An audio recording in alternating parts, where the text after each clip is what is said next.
Introdução. O segredo da vida.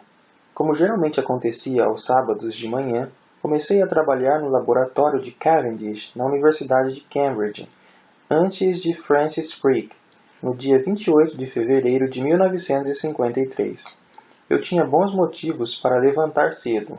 Sabia que estávamos perto, embora não imaginasse o quanto, de decifrar a estrutura de molécula quase desconhecida na época chamada ácido desoxirribonucleico, DNA. Mas essa não era uma molécula qualquer. O DNA, como Crick e eu estávamos cientes, contém a chave da natureza das coisas vivas, armazenando as informações hereditárias que são passadas de uma geração a outra e orquestrando o mundo inacreditavelmente complexo da célula. Se decifrássemos sua estrutura tridimensional, a arquitetura da molécula, teríamos um vislumbre do que Crick, entre sério e brincalhão, chamava de o segredo da vida. Já sabíamos que as moléculas de DNA consistem em múltiplas cópias de uma única unidade básica, o nucleotídeo, que ocorre em 4 formas: adenina, A, timina, T, guanina, G e citosina, C. Eu passara a tarde anterior preparando recortes de papelão desses diversos componentes e agora, na calma daquela tranquila manhã de sábado, podia ficar embaralhando à vontade as peças do quebra-cabeça tridimensional. Como elas se encaixavam? Logo percebi que um padrão simples de emparelhamento funcionava excepcionalmente bem. A encaixava-se perfeitamente com T, e G com C. Seria isso? Será que a molécula consistia em 2 cadeias unidas pelos pares AT e GC? Era algo tão simples, tão sucinto, que tinha de estar certo, ou quase. Eu já me equivocara no passado e, antes de me empolgar demais, esta estrutura de pares teria de passar pelo crivo do olho crítico de Crick. Foi uma espera ansiosa, mas eu não precisava ter me preocupado. Crick logo percebeu que a minha ideia de pares implicava uma estrutura de dupla hélice, com 2 cadeias moleculares avançando em direções opostas. Tudo o que se sabia sobre o DNA e suas propriedades, os fatos com os quais vínhamos nos debatendo ao tentar elucidar o problema, fazia sentido à luz dessas delicadas guinadas complementares. As descobertas dos biólogos Theodore Schwann e Louis Pasteur, na segunda metade do século XIX, também representaram um importante passo adiante.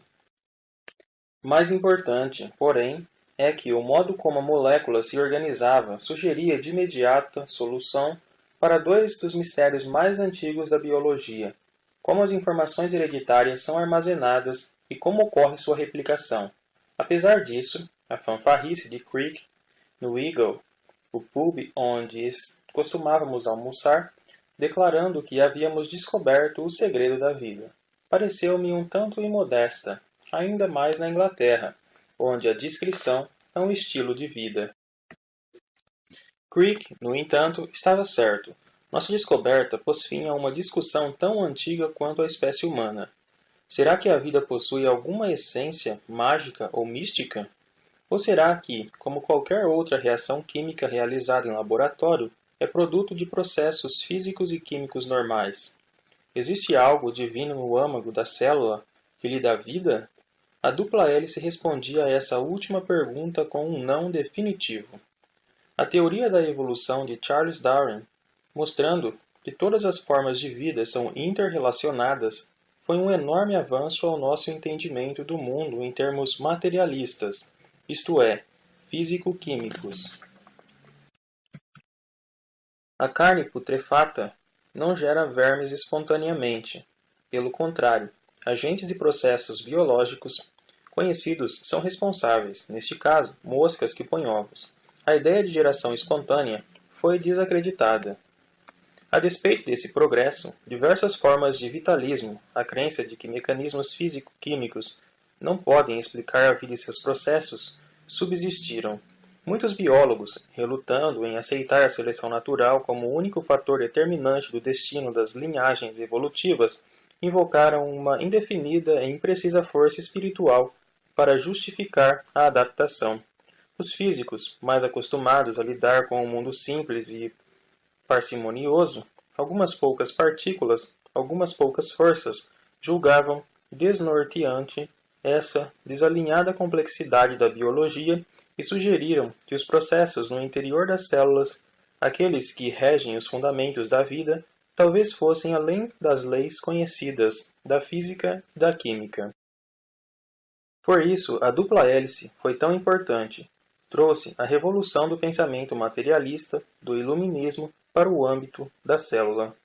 A jornada intelectual, que começara com Copérnico, retirando os seres humanos do centro do universo, e prosseguiu com Darwin, insistindo que os seres humanos são meros macacos modificados, finalmente chegara à própria essência da vida. Não havia nada de especial nela. A dupla hélice é uma estrutura sucinta, mas sua mensagem não poderia ser mais prosaica. A vida é uma simples questão de química. Crick e eu logo compreendemos o significado intelectual dessa nossa descoberta, mas não havia como prever o impacto explosivo da dupla hélice na ciência e na sociedade. Contida nas curvas graciosas da molécula estava a chave da biologia molecular, uma nova ciência cujos avanços nos 50 anos subsequentes foram espantosos. Ela não só gerou uma gama impressionante de novas concepções dos processos biológicos fundamentais, como vem tendo um impacto cada vez mais profundo na medicina, na agricultura e no direito. O DNA não é mais algo de interesse apenas para cientistas de avental branco em obscuros laboratórios das universidades. Ele afeta todos nós. Em meados dos anos 1960, já havíamos decifrado a mecânica básica da célula e sabíamos, graças ao código genético, de que maneira o alfabeto de 4 letras da sequência de DNA se traduzia no alfabeto de 20 letras das proteínas. O lance seguinte ocorreu na década de 70, com a introdução de técnicas para manipular o DNA e ler sua sequência de pares de bases. Não estávamos mais fadados a observar dos bastidores a natureza. Podíamos agora efetivamente intervir no DNA dos organismos vivos e ler a história básica da vida. Novas e extraordinárias perspectivas científicas se abriram. Enfrentar doenças genéticas, da fibrose cística ao câncer. Revolucionar a justiça criminal com novos métodos de identificação genética. Determinar a impressão digital mais íntima de cada ser. Revisar a fundo nossas ideias sobre as origens humanas. Quem somos e de onde viemos. Estudando a pré-história, sob a nova ótica do DNA, e aperfeiçoar espécies agrícolas importantes com uma eficácia nunca antes sonhada. Mas o clímax dos primeiros 50 anos da revolução do DNA ocorreu em 26 de junho de 2000, com o anúncio pelo presidente Bill Clinton da conclusão da primeira minuta da sequência completa do genoma humano. Estamos hoje conhecendo a linguagem com a qual Deus criou a vida. De posse desse profundo conhecimento, a humanidade está no limiar de adquirir um novo e imenso poder de cura. O projeto Genoma Humano foi um rito de passagem da biologia molecular para a maioridade. Ela se tornou uma ciência adulta, com orçamentos e resultados de gente grande.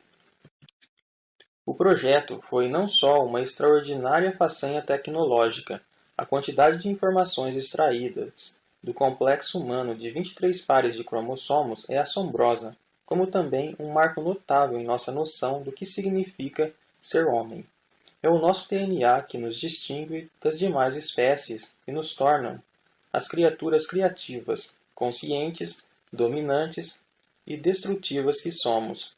E lá estava, em toda a sua plenitude, tudo o que o DNA é, o manual de instruções da espécie humana.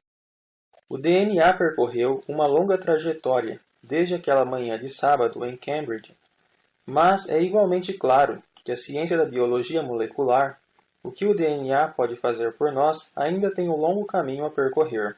Resta descobrir a cura do câncer. Terapias gênicas eficazes para doenças genéticas ainda estão por ser desenvolvidas. A engenharia genética ainda cabe compreender suas extraordinárias possibilidades de melhorar nossos alimentos. Mas tudo isso acontecerá no devido tempo. Os primeiros 50 anos da revolução do DNA testemunharam um enorme progresso científico e também as primeiras aplicações desse progresso a problemas humanos. No futuro, verá muitos outros avanços científicos, mas, cada vez mais, o foco será o impacto crescente do DNA em nossa maneira de viver.